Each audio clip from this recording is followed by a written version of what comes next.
Bonjour à toutes et à tous, j'espère que vous allez bien. Alors aujourd'hui, je m'adresse aux étudiants ou aux futurs étudiants et à leurs parents qui recherchent un logement pour la rentrée. Chaque année, à partir du mois de juin, se déroule le même rituel, c'est-à-dire que des étudiants et des parents attendent patiemment en petits groupes sur le trottoir et parfois même sous la pluie que des propriétaires viennent les chercher pour visiter leur appartement. Mais avant de continuer sur le sujet, je voudrais en profiter pour faire un focus sur un point qui me paraît important.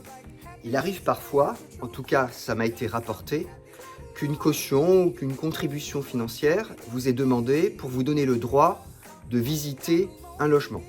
Sachez que cette pratique est parfaitement illégale, et ce, même si cette somme d'argent vous a été restituée a posteriori. C'est simple, si ça vous est demandé, vous refusez net, parce que vous n'avez rien à payer avant la signature du bail.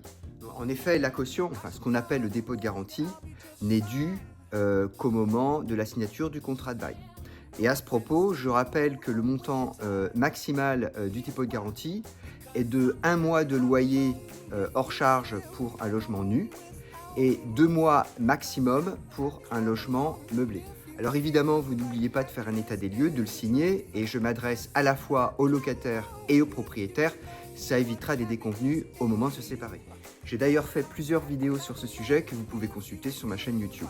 Bon, je me répète encore, mais la recherche d'un logement dans un marché hyper tendu comme est celui de Rennes exige d'être hyper réactif et donc hyper organisé. Il faut vraiment que tous vos papiers soient prêts à être envoyés dès que vous avez trouvé votre logement. Alors je sais que le stress, la peur de ne rien trouver peut vous pousser à accepter n'importe quoi, mais non, ne le faites pas, hein. Il faut vous assurer que le logement que vous convoitez répond à tous les critères de décence tels que définis par la loi. Ne vous laissez pas non plus tromper par ceux qui vous promettent des listes de logements vacants qui sortent de nulle part. La plupart du temps, c'est des arnaques. J'espère que ces petits conseils vous aideront à passer ce cap un peu difficile, mais souvenez-vous que la très grosse majorité des démarches de recherche de logement aboutissent. Donc le conseil que je vous donne, c'est de rester zen. Si vous avez des questions, n'hésitez pas à me contacter. Je vous dis à bientôt.